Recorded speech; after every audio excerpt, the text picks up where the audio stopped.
Saudações aos telespectadores da TV AD Mossoró. Nós estamos em mais um programa Dinâmico Direito. Nesta feita estamos aqui com o Dr. Armando Lúcio, que é promotor de justiça na comarca de Mossoró, que dentre suas atribuições está o Tribunal do Júri, essa instituição tão importante para a democracia. Então vamos tratar sobre a mesma e algumas alterações no Código Penal referente ao crime de homicídio. Então não sai daí, voltamos já.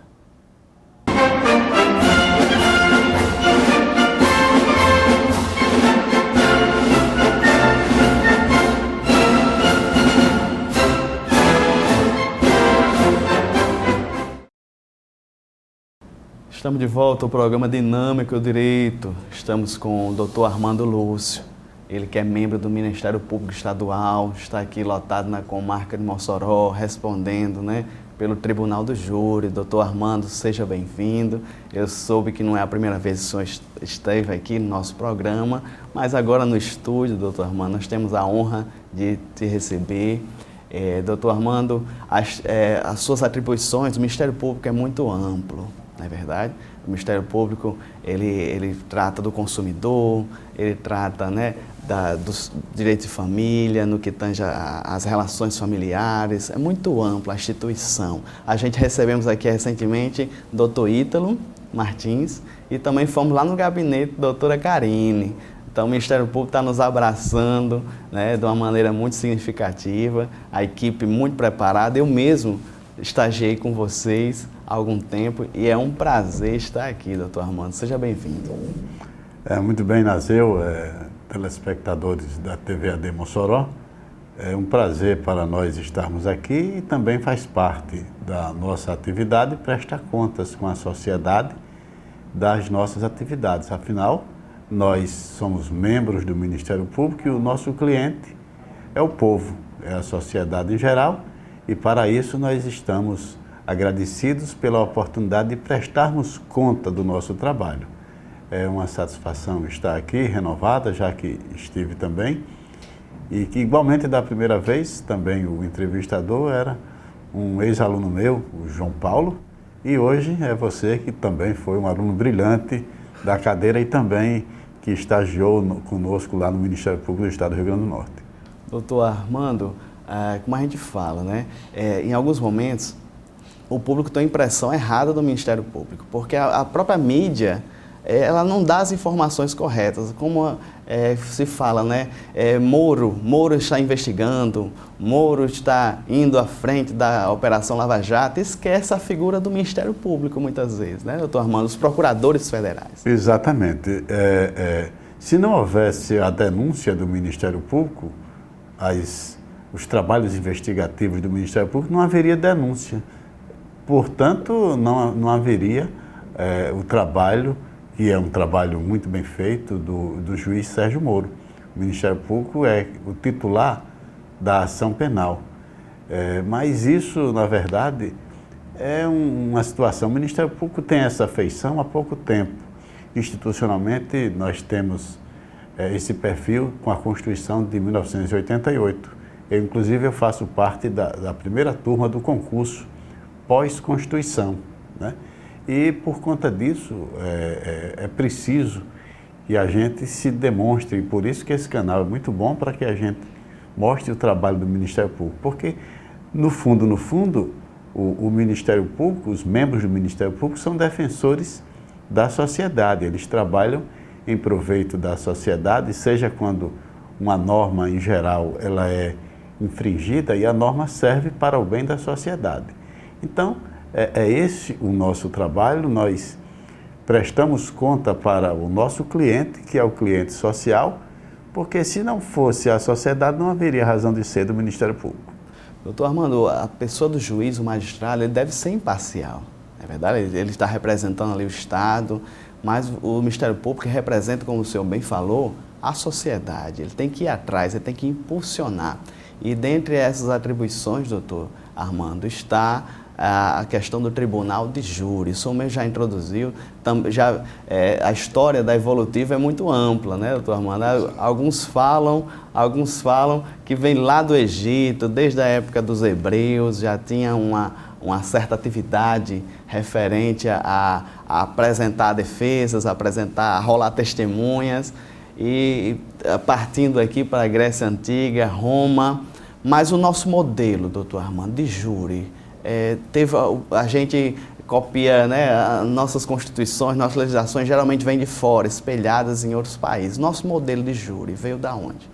O nosso modelo atual é o modelo francês, né? O modelo francês do Tribunal do Júri, que a gente chama le parquet. É tanto que alguns até atribuem ainda esse nome parquet ao membro do Ministério Público que atua no júri e ao membro do Ministério Público em geral.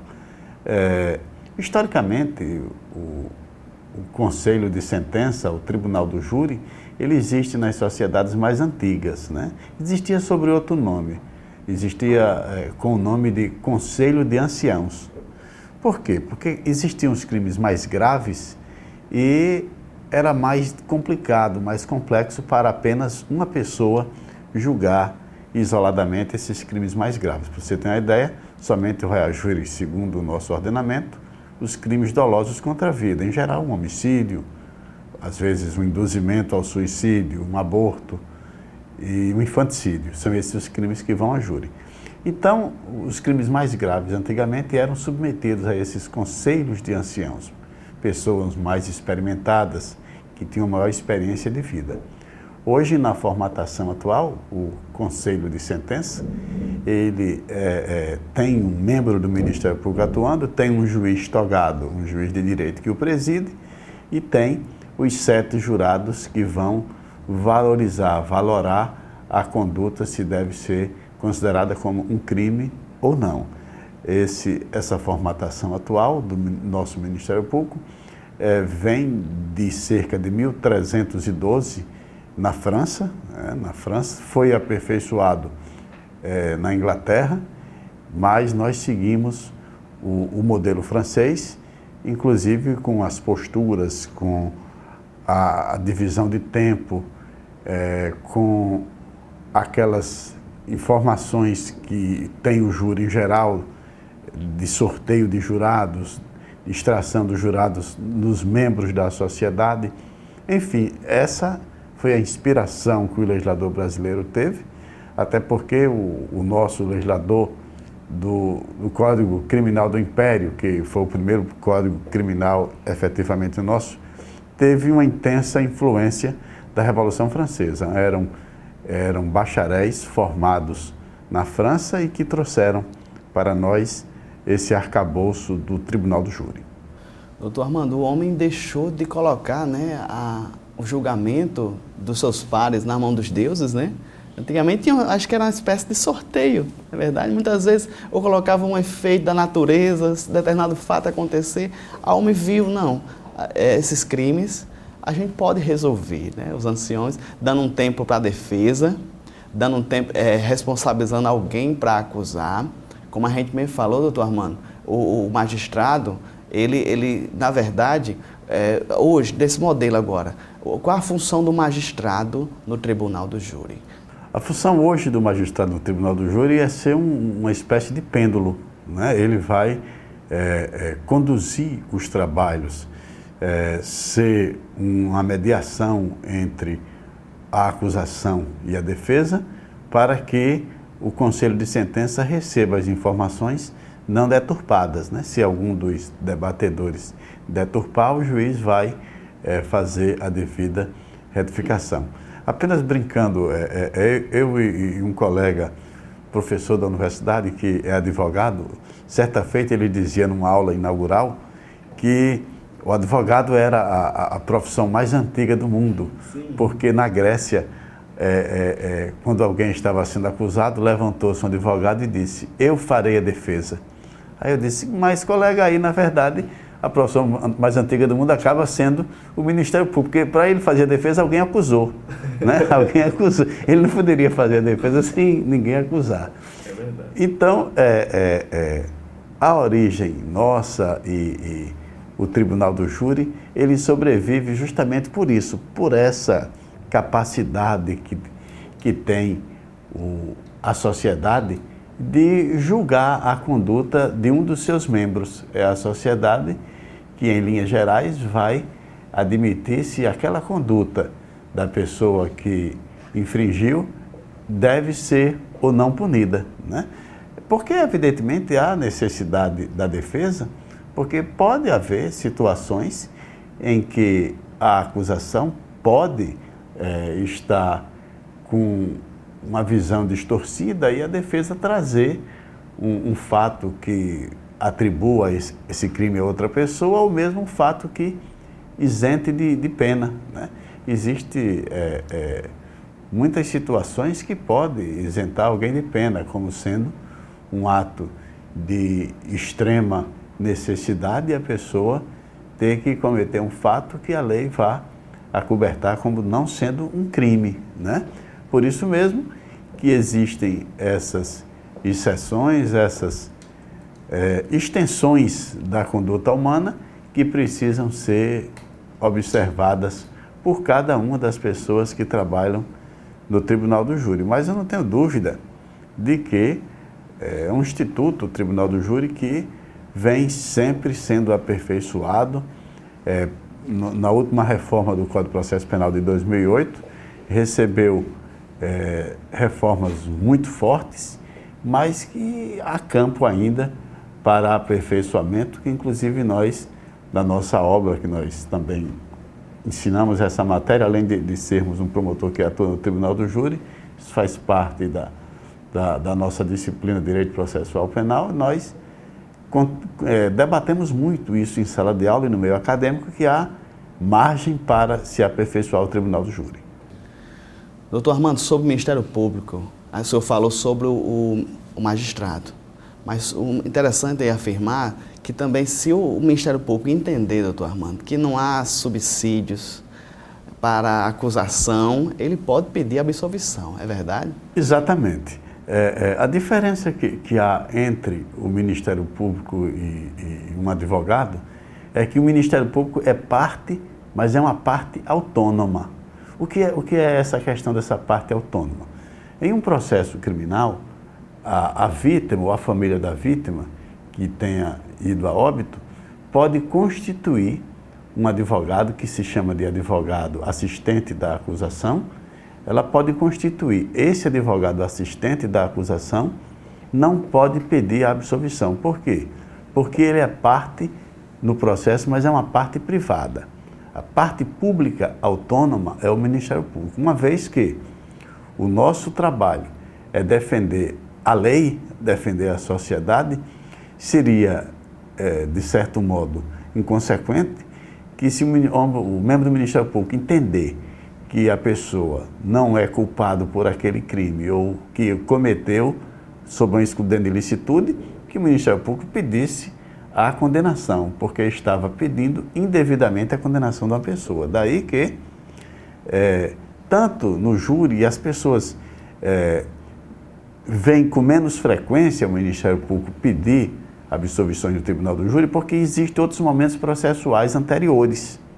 Por exemplo, quando a polícia apura um crime e que não tem certo uma pessoa para acusar, ou que a própria polícia chega a uma determinada conclusão de que a pessoa praticou aquele fato com alguma excludente de ilicitude, o Ministério Público pede o arquivamento.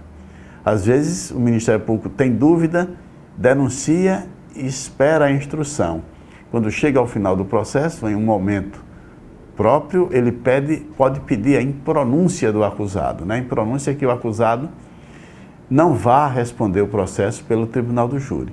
Enfim, essas situações, como não são situações que vêm ao público, o público não sabe que o Ministério Público faz, o promotor de justiça faz esse papel de zelar pela regularidade do processo. Daí que o Ministério Público é uma parte pública autônoma. Ele não necessariamente vai pedir a condenação. Estamos com o doutor Armando Lúcio, promotor de justiça da comarca de Mossoró, que participa, atua como membro do Ministério Público perante o Tribunal do Júri aqui de Mossoró. Então, estamos felizes com a presença do doutor Armando Lúcio, mas também não sai daí. Estamos apenas no início da nossa conversa sobre o Tribunal do Júri. Vamos falar sobre a questão, doutor Armando, agora, o conselho de sentença. No próximo bloco, como é que o cidadão pode fazer para participar desse tão importante instituto? Então, não sai daí, voltamos já.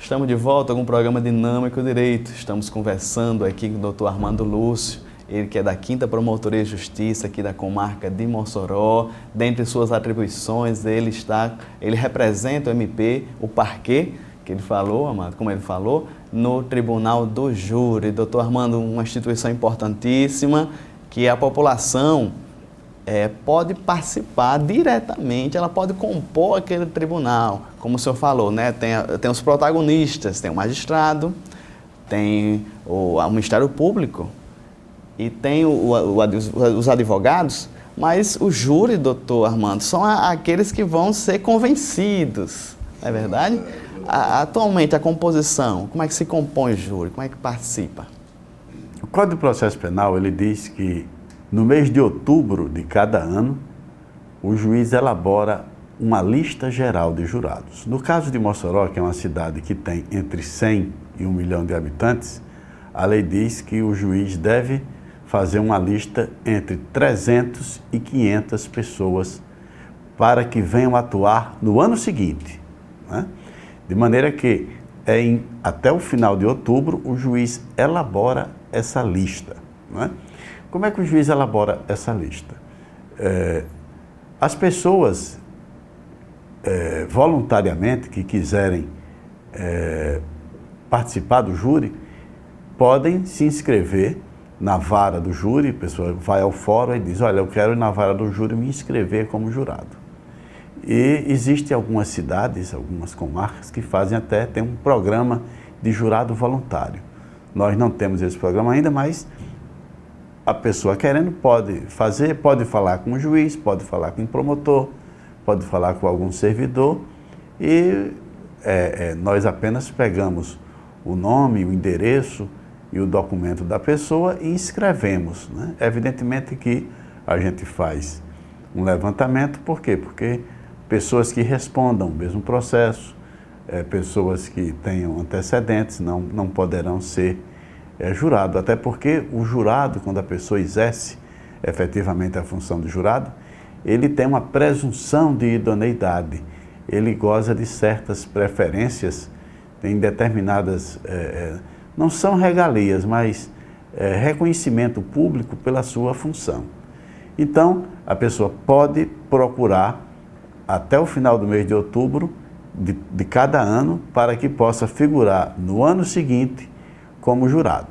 Feita quando normalmente não atinge essa lista, o juiz, na última semana de outubro, ele encaminha um ofício às repartições públicas, aos clubes de serviços, às sociedades civis, enfim, aos mais diversos ramos representativos da sociedade, como a gente faz, por exemplo, o Departamento Pessoal da UERN, da UFESA, Petrobras, Banco do Brasil, Sindicato da Construção Civil, enfim, os vários segmentos representativos. E a gente pede 20 de um local, 15 de outro, para que forme aí uma lista entre 300 a 500 pessoas. Formada essa lista, é divulgado até o final do mês de novembro, é divulgado para que se torne do conhecimento público que essas pessoas vão ser jurados. A cada vez que vai haver uma reunião do Tribunal do Júri, 15 dias antes dessa reunião, são sorteados 35 jurados, 25 titulares e 10 suplentes. Sorteados 35, dentre esses de 300 a 500 da lista que foi publicada em outubro. E essas pessoas, 35 pessoas, vão comparecer a cada dia de julgamento, vão comparecer ao Tribunal do Júri.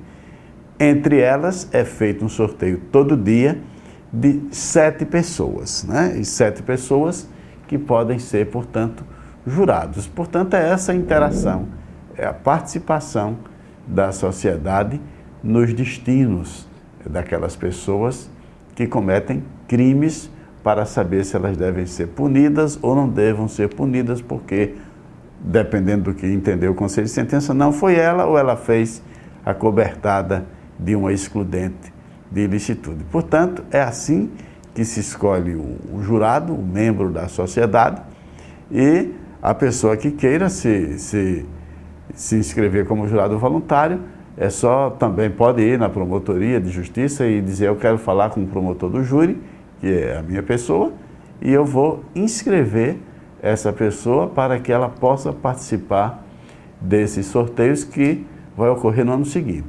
Em Mossoró existem 3 reuniões ordinárias do Tribunal do Júri a cada ano. Nós já fizemos 2, a última terminou agora no dia 28 de julho, e a partir do dia 1º de setembro nós vamos fazer a 3ª reunião ordinária do Tribunal do Júri. Na reunião passada eu cheguei a completar a casa dos 1000 júris, né? Estamos hoje com 1012 atuações no Tribunal do Júri. Não é por conta de nada, não, é porque eu trabalho numa vara especializada do júri desde dezembro de 92. Aí isso faz com que aumente o nosso número de júri. Particularmente, uma informação, só uma curiosidade, eu sou o promotor que atua há mais tempo em uma mesma promotoria de todo o Brasil, né? Já são mais de 23 anos, vai fazer 24 anos agora em dezembro, se Deus quiser, eu atuando na mesma promotoria, daí que eu tenho esse número de júris todos. E, doutor Armando, parabenizando pela competência, eu acho, doutor Armando, o senhor tem mais condenações, né? O senhor não vai citar aqui, não tem como citar nomes e nem estimativas, mas eu acho que quando o advogado vê o senhor, o seu semblante, né, já tem uma preocupação a mais. Não, mas eu acho que ele se despreocupa, porque ele sabe que eu não tenho nenhuma condenação, todas as pessoas foram aplicadas à justiça, né? Porque algumas absolvições que ocorreram nos júris em que eu atuei, eu também não considerei injustas, era o que a sociedade queria, né? Eu apenas esbocei o meu ponto de vista, a minha interpretação sobre o fato. Mas aqui e acolá pode ocorrer no Tribunal do Júri alguma interferência externa, né? Aqui e acolá pode ocorrer. Agora, isso ocorre com uma frequência bem pequena em Mossoró, que é um conselho de sentença muito esclarecido, e essas mesmas informações que eu estou passando aqui, resumidamente, toda vez eu passo para o Conselho de Sentença a fim de que ele fique esclarecido. Afinal, eu estou defendendo a sociedade e a sociedade precisa saber o que é o papel dela ali naquele instante. Doutor Armando, o senhor falou, voltando aqui um pouquinho sobre o Conselho de Sentença, sobre os jurados, o senhor falou que entidades de classe enviam nomes, mas de repente o cidadão agora, o inverso, ele não quer compor júri, ele é intimado, notificado para comparecer e exercer essa atividade? Infelizmente, porque o serviço do júri é um serviço obrigatório, né? É um serviço obrigatório, mas eu tento, todas as vezes, desfazer essa situação. Eu tenho uma proximidade muito grande com o jurado e gosto de dizer para ele que, na verdade, é a contrapartida que ele dá. Todos nós devemos trabalhar e oferecer a nossa contribuição para o bem-estar da sociedade. E, naquele instante, é a oportunidade do jurado contribuir. Se, por acaso, algum jurado em um dia precisa de, excepcionalmente, não comparecer, se ele tem inimizade ou tem uma amizade que o torne suspeito de atuar em determinado processo, ele pode conversar com o promotor ou com o próprio juiz, presidente do tribunal, que ele vai compreender e dispensar esporadicamente o jurado daquela situação, porque o jurado, na verdade, ele tem os mesmos impedimentos, as mesmas incompatibilidades que o juiz, né? O jurado, às vezes, chega para a gente e diz: olha, doutor, aquela família do acusado é muito amiga da minha família, não queria participar. Tudo bem, é um impedimento. Da mesma forma que eu não posso trabalhar num processo em que a parte acusada ou vítima tem uma proximidade muito grande em minha que me torne suspeito de funcionar. E a gente entende perfeitamente e não vai haver nenhum problema para o jurado nesse aspecto. Então, existe essa questão, doutor, subjetiva, né? Ele também, mesmo compondo, ele pode alegar. Mas que momento é esse, doutor? Antes de começar, né? Antes de começar. 8 da manhã, já sorteia. Aí ele tem mesmo se pronunciar. Tecnicamente, é um momento que a gente chama o pregão das partes. Quando o oficial de justiça diz o pregão das partes, ele diz assim: vai ser julgado hoje o processo que tem como acusado fulano de tal e como vítima fulano de tal. Aí o jurado ali vai saber se uma dessas partes ele é suspeito. Aí ele chama o oficial de justiça e o oficial de justiça comunica ao juiz que aquele jurado ele é impedido. Aí, obviamente, é retirado o nome dele dos jurados. É por isso que você tem um número. Tem gente que pergunta, mas por que 35? Né?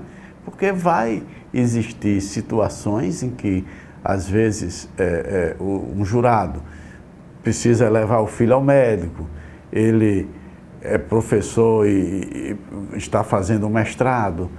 E tem várias situações em que é justificável a ausência dele, aí ele é substituído, não há nenhuma solução de continuidade no júri, porque o número é mais largo. Né? Antigamente eram 21 jurados que eram sorteados. E eu já cheguei a participar de processos em que não ocorreu júri porque não tinha número legal de jurados. Aí, hoje, a reforma de 2008 aumentou o número de jurados e, depois disso, não ocorreu nenhuma possibilidade em que o júri deixou de realizar por ausência do número legal de jurados. Estamos conversando com o doutor Armando Lúcio, ele que é responsável pela 5ª Promotoria de Justiça, membro do Ministério Público Estadual. Ele mesmo falou, né, há mais tempo, né, doutor Armando, na mesma vara, na mesma atribuição. Então, ele é um guerreiro, levanta a bandeira da sociedade num instituto tão importante que é o Tribunal do Júri. Então, não sai daí, voltamos já.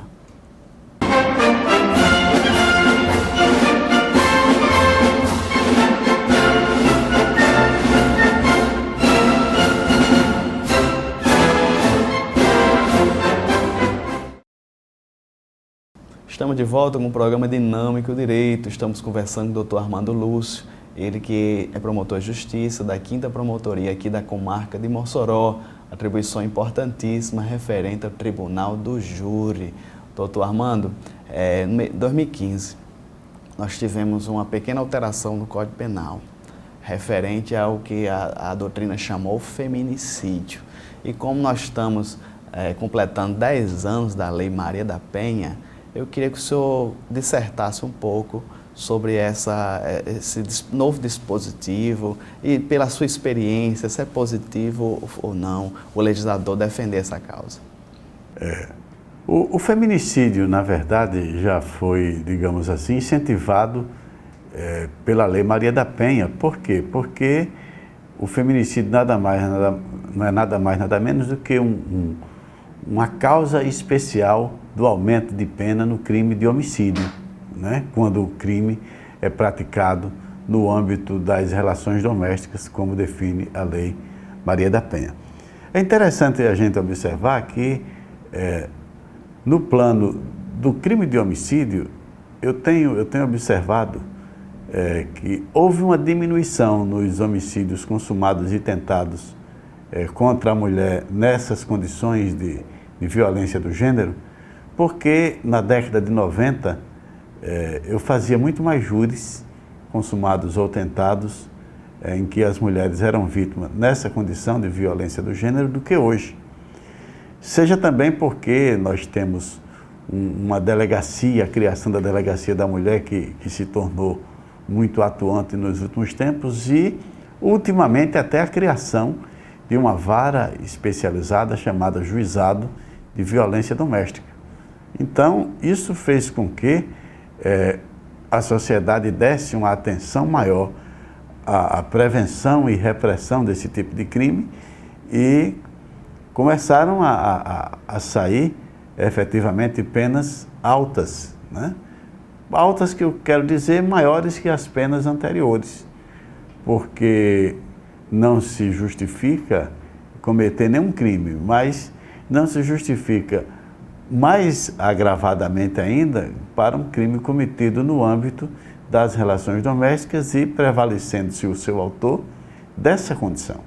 Então, desse modo, eu vejo bastante salutar essas modificações, primeiro da Maria da Penha, trazendo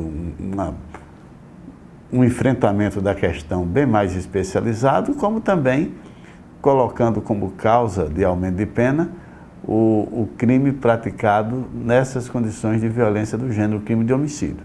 Por quê? Porque a Lei Maria da Penha, ela teve a idealização justamente por conta de um homicídio tentado.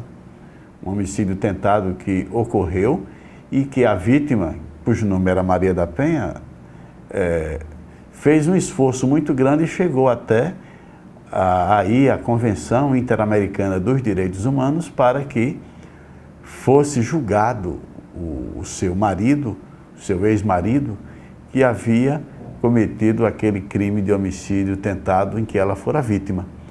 E isso fez com que houvesse uma pressão internacional para que o Brasil fizesse uma legislação, produzisse uma legislação para o enfrentamento desse tema. Até por conta da nossa cultura latina, da nossa cultura machista, e isso era um campo propício para o surgimento de uma instrução normativa como essa da Lei Maria da Penha. Então, nosso aplauso para a Lei Maria da Penha, que cumpre bem o seu papel, como também para todas as pessoas que enfrentam essa questão, para uma equipe de delegados, agentes, assistentes sociais, psicólogos, que inclusive nós temos uma colega promotora, inclusive a doutora Karine Crispim, que é responsável por essa promotoria. Então, eu vejo como positiva essa alteração recente, como também muito positiva a Lei Maria da Penha, que, como falou, já tem uma década. No caso, o senhor percebeu, né, doutor, na sua experiência, uma mudança da questão dos crimes, né? Diminuiu, foi, doutor? Inibiu, de certo modo? Inibiu, porque, muito embora se fale, às vezes academicamente demais, sobre determinados aspectos da pena, e às vezes eu digo academicamente e casuisticamente, porque, às vezes, em direito, nós temos determinado tipo de cliente, então nós defendemos ponto de vista de acordo com o nosso cliente, né? Então, às vezes, depende de conveniências, mas eu vejo como a pena, ela tem um dos aspectos muito importantes da pena, é o efeito pedagógico. O que é o efeito pedagógico? É quando o membro da sociedade comete um crime que ele tem uma pena severa, uma pena robusta, as outras pessoas vão dizer, olha, o crime dele foi esse e ele pegou essa pena grande. Então, há uma certa inibição, né? Até porque é um tipo de crime, o crime de homicídio, é um crime de natureza eventual. Ou seja, a pessoa que comete um crime de homicídio, a não ser que sejam aquelas pessoas que já vivem de outras coisas, venham de outros crimes, ou daquelas profissionais da pistolagem, a pessoa que comete um crime é um chamado crime eventual. Ele comete esse crime por um determinado motivo. Então, quando ele vê que esse apenamento é forte, que a privação de liberdade dele pode perdurar por muito tempo, aí ele pensa mais um pouco, né? Então, ainda no crime de homicídio, esse crime que nós tratamos na nossa promotoria, nós observamos que uma pena, às vezes, tem esse efeito pedagógico. No caso, doutor Armando, ainda sobre o tribunal do júri, é interessante afirmar, agora uma questão bem prática, quando tem uma questão de feminicídio, por exemplo, o advogado costuma rejeitar, né, as juradas femininas. Exatamente. Eu acho que o promotor já é o contrário, ele tenta jogar no corpo dos jurados mais mulheres. Como é que o senhor vê isso? Não, particularmente, normalmente eu não recuso o jurado. Eu só recuso o jurado quando ele pede. Sim. Quando ele pede ou quando ele informa que há um determinado coisa que não pode ser uma recusa motivada, porque quando é a recusa motivada, o próprio código já estabelece, né, quando existe algum defeito, alguma proibição do jurado atuar. Mas aquelas 3 recusas imotivadas, normalmente eu não recuso ninguém. Agora, eu costumo dizer, porque em geral os advogados recusam mulheres, né, com muito mais propriedade quando a vítima é uma mulher, né? Mas no geral os advogados recusam as mulheres. E quando eu digo, as pessoas às vezes pensam que eu estou dizendo à toa, não, mas há um comprovante científico nisso. As mulheres têm um senso de justiça mais refinado do que o homem, né? As mulheres em geral, independentemente de o crime ser cometido contra uma mulher ou contra um homem, as mulheres têm um sentimento de justiça mais apurado. Daí que, como eu sou parte pública autônoma, para mim, independe se vai haver uma condenação ou não, eu quero que seja praticada a justiça. Então, eu prefiro que... Não é que eu prefira, eu não recuso ninguém, mas eu vejo a mulher como que pratique a justiça de forma mais refinada. Doutor Armando, eu participei de poucos júris diretamente como advogado, mas eu gosto de mulher no júri. Eu acho que é interessante, assim, ela ser mais sensível. Como advogado, eu acho que é mais emotiva, né? E se o advogado trabalhar na emoção ali, eu acredito, só para esclarecendo também, doutor, que quem dá a dosimetria fica a cargo do magistrado. Exato. Mas a definição, se aquele elemento, né, vai cumprir ou não, os requisitos, né? Ela tem aqueles requisitos, quem vai definir é os jurados. Exatamente, são as qualificadoras que são votadas, né? Por exemplo, o feminicídio tem que ser votado, né? Se ele, por exemplo, se o acusado praticou o crime no âmbito das relações domésticas, é esse o crime, o quesito que o jurado tem que responder. Se o jurado diz que sim, é o feminicídio. Se diz que não, é um homicídio simples. Está compreendendo? Aí é que o juiz vai dosar. Se o conselho de sentença diz que é um homicídio simples, o juiz vai poder começar a pena a partir de 6 anos. Né? Se é homicídio qualificado, se é feminicídio, a pena vai começar a partir de 12 anos. Né? Então, é uma questão que o jurado tem que responder, porque faz parte do elemento do tipo, se é feminicídio ou não. Agora, é de 12 a 30 anos. Aí, quem vai definir qual a quantidade de pena, aí é o magistrado de carreira, o juiz presidente do tribunal do júri, entre 12 a 30 anos, qual seria essa pena. Muito bem, doutor Armando, ainda sobre a questão do homicídio. A 5ª Promotoria é responsável por assumir o júri. Mas nesses casos, doutor Armando, feminicídio, tem alguma promotora que pode ser que ela doutor Armando, deixa comigo, como é que funciona? Pode acontecer isso? Não, pode ocorrer agora, do ponto de vista legal, o homicídio é um crime que eu digo que ele é o maior crime porque o próprio tribunal do júri, ele é definido na Constituição, né? Então, todos os crimes cometidos no âmbito da violência doméstica são do juizado, exceto o feminicídio. Por quê? Porque é uma competência fixada no júri. O artigo 5º, inciso 38 da Constituição diz que é mantida a instituição do júri para os crimes dolosos contra a vida. Por isso que o feminicídio é nosso. Agora, isso não impede que a doutora Karine já participou de processos em que era um crime de violência doméstica.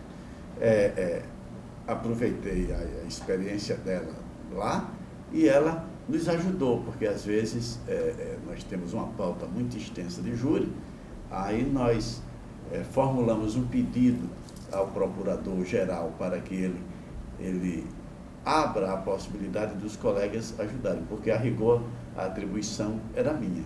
E quando a gente faz esse pedido, o procurador accede, né?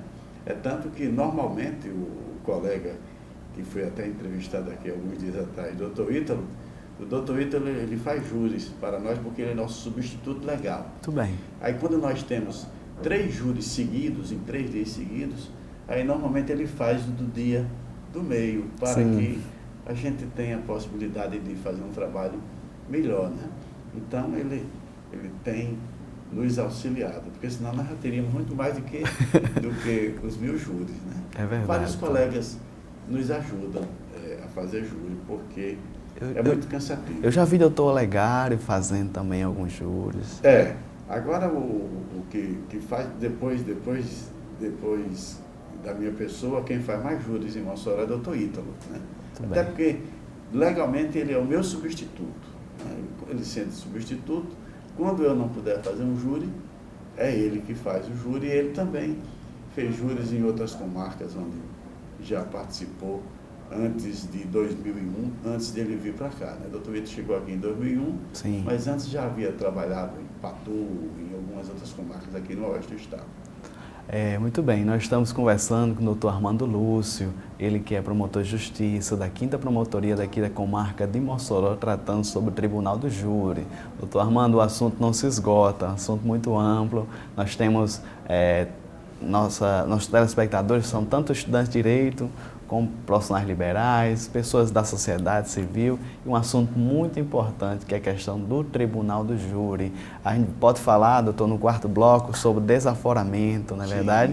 A gente tem outras temáticas importantíssimas aí, então não saia, caro telespectador, permaneça no programa, assistindo o programa Dinâmica do Direito.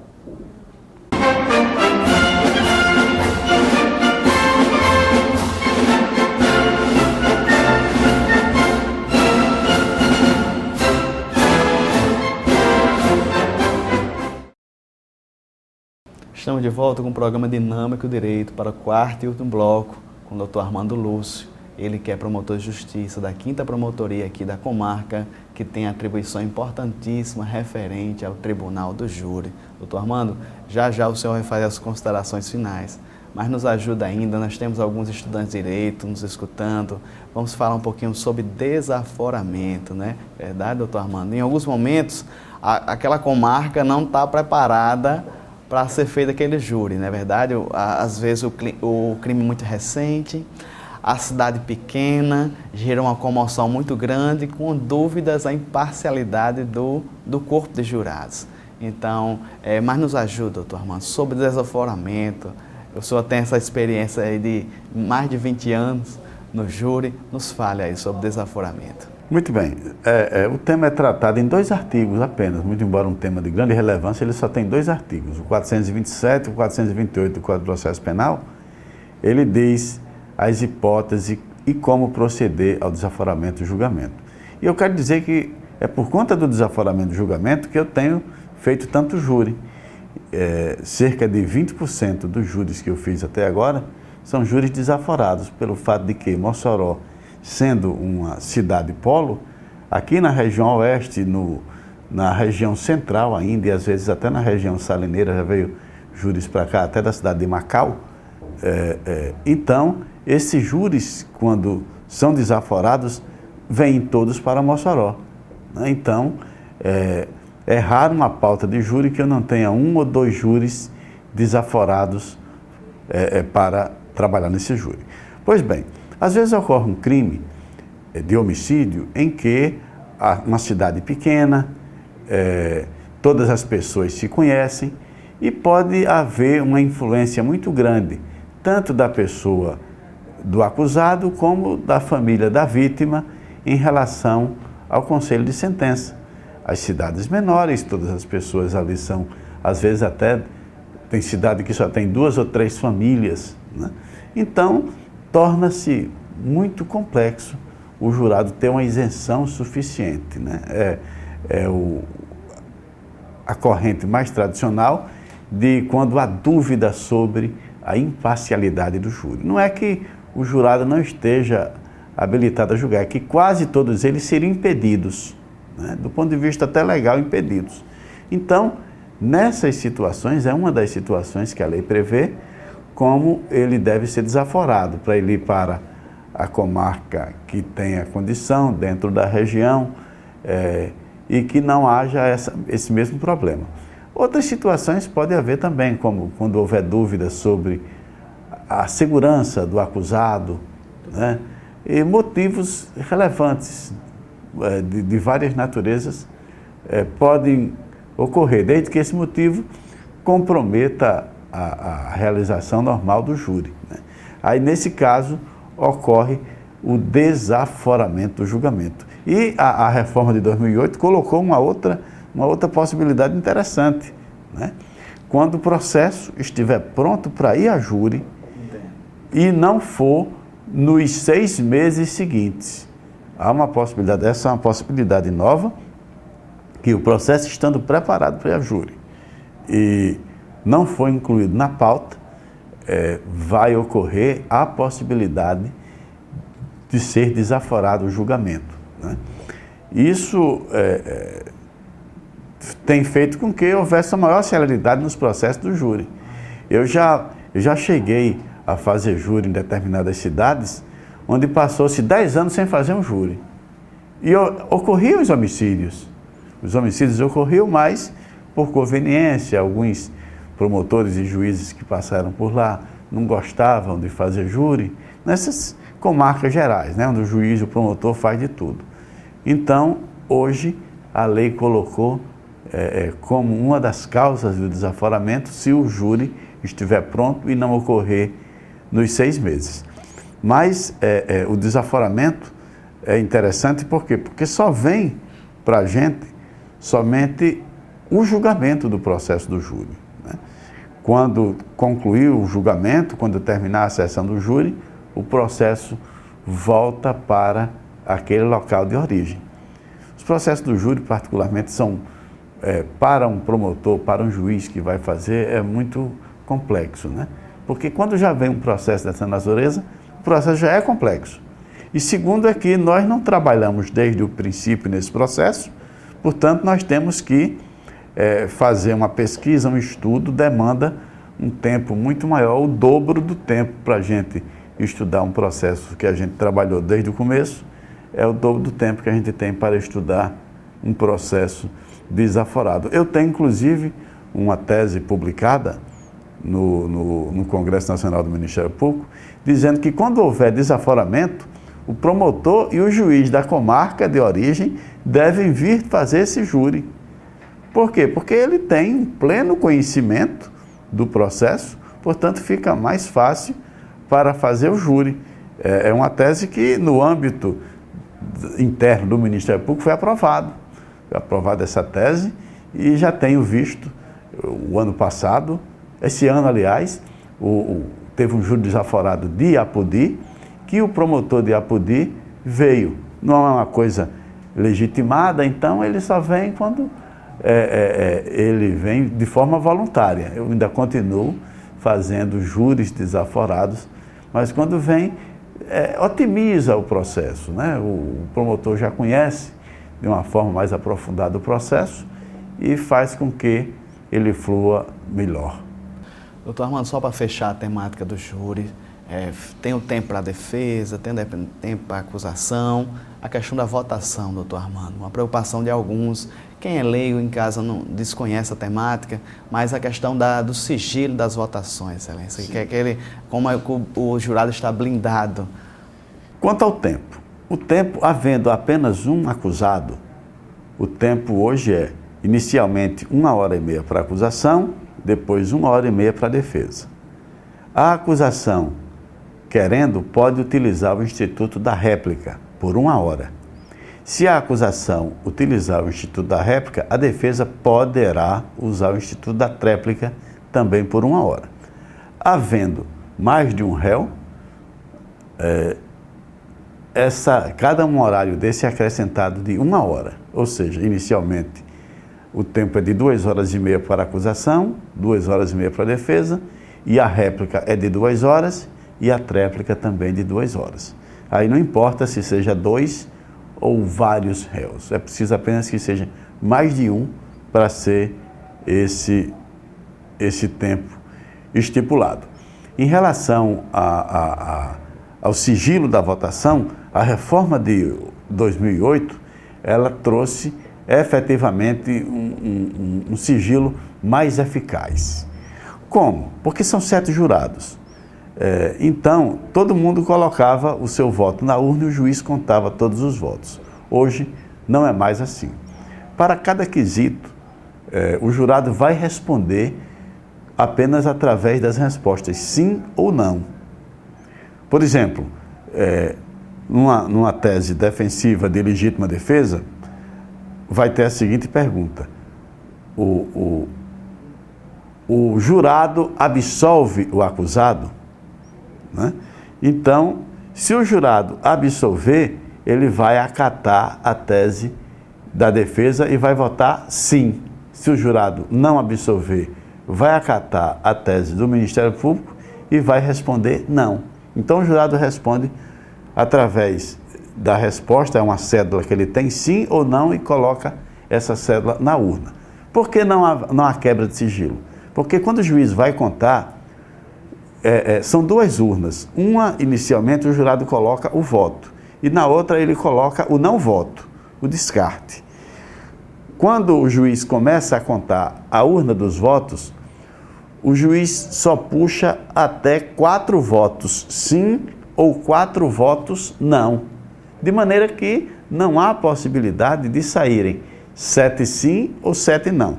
A única possibilidade do juiz puxar os 7 votos é se o juiz puxa um sim, um não, um sim, um não, um sim, um não, ele tem que puxar o 7º voto, né? Mas, se o juiz puxa os 3 primeiros, os 4 primeiros sim ou os 4 primeiros não, ele para. Ninguém sabe quais são os 3 votos restantes, qual o significado de cada voto restante. Quando chega isso aí, o juiz pega os votos da urna, da sobra ou descarga e mistura com os outros votos, de modo que aí ninguém sabe se houve quantos sim ou quantos não. O juiz só conta até atingir o número de 4. Quando atinge 4 sim ou 4 não, encerra-se a votação. Portanto, é absoluto sigilo. Nem eu mesmo sei o que estou lá, nem o juiz também sabe, porque o juiz tira de 1 a 1 cada voto. Então, o jurado pode ter a convicção de que é o mais absoluto sigilo. Só o divino é que sabe o que se passou na cabeça de cada um dos jurados. Então, ninguém vai saber como o jurado votou. É garantido o sigilo absoluto. Doutor Armando Lúcio, quero parabenizar o senhor pelos ótimos esclarecimentos, também pelo serviço prestado à sociedade aqui moçoroense. O senhor é de Goianinha, aqui no nosso estado, é verdade? Isso. Mas está há tanto tempo aqui entre nós, defendendo a sociedade moçoroense. Eu só tenho que agradecer o seu serviço, sua competência, com um árduo trabalho que é o Tribunal do Júri. É muito desgastante, doutor Armando. Às vezes o senhor passa um dia inteiro, um júri que o senhor falou, é poucas horas, mas o desgaste, né, muitas vezes se estende pelo restante do dia. Mas o senhor é um guerreiro, o senhor também é professor, tive a honra de ser o seu aluno. Interessante que no júri que eu participei, doutor Armando, com o senhor, no caso o magistrado, doutor Magno, também já foi seu aluno. O oficial de justiça. O oficial de justiça tinha sido seu aluno, então estávamos ali, foi muito bom, é verdade, e estar com o senhor, mais uma vez, é um privilégio. O senhor pode ficar aberto às considerações finais. Nazeu, caro telespectador da TV AD, eu é que agradeço a oportunidade de estar aqui falando do meu trabalho, que graças a Deus não chega a ser um trabalho na concepção de uma coisa árdua, amassante, porque quem faz aquilo que gosta, quem faz aquilo como missão, não vai trabalhar nem um dia, ele está apenas cumprindo a sua missão, e uma vez que Deus nos oferece essa capacidade, nós temos que retribuir para a sociedade. Eu fico feliz também, como você disse no caso do júri que você participou, ali é o fruto daquilo que eu plantei, várias inteligências reunidas e prestando esse serviço à sociedade. Estou aqui sempre à disposição e que Deus nos abençoe. Esse é o doutor Armando Lúcio, promotor de justiça, que está nesse árduo trabalho referente ao Tribunal do Júri. Doutor Armando tem essas atribuições e que de muita competência, tem exercido com muita propriedade o serviço prestado à sociedade moçoroense. Estamos muito felizes, doutor Armando, mais uma vez reforçando aqui, doutor Armando, toda a equipe, o Rogério, o pastor Wendel, destacando aqui também os colegas, a Gaciel, a fazer esse trabalho, doutor Armando, levar esclarecimentos para a sociedade através do programa Dinâmica do Direito. E mês de agosto também, e vamos trazer doutor Breno, referente ao direito eleitoral. Está aproximando o pleito, podemos precisar também, talvez, do doutor Ítalo, que o doutor Ítalo também é promotor eleitoral. Também. Mas estamos aí nessa batalha, no programa Dinâmico do Direito, trazendo aqui esses guerreiros. Como eu falei, o Ministério Público tem essa atuação, doutor Armando, muito forte e também de prestar esclarecimentos à sociedade. Então, continue, caro telespectador, com a programação da TV AD Mossoró. Vamos ter a programação dos jovens logo após. E tem todo nosso apoio, nosso carinho com a equipe. A nossa programação, doutor Armando, é muito sadia, porque além de informações, tem a questão devocional também muito forte. Muito bom. Sempre trazendo a questão também do ser humano, a preocupação com o nosso ser humano. Então, não sai daí, até o próximo sábado, se Deus quiser.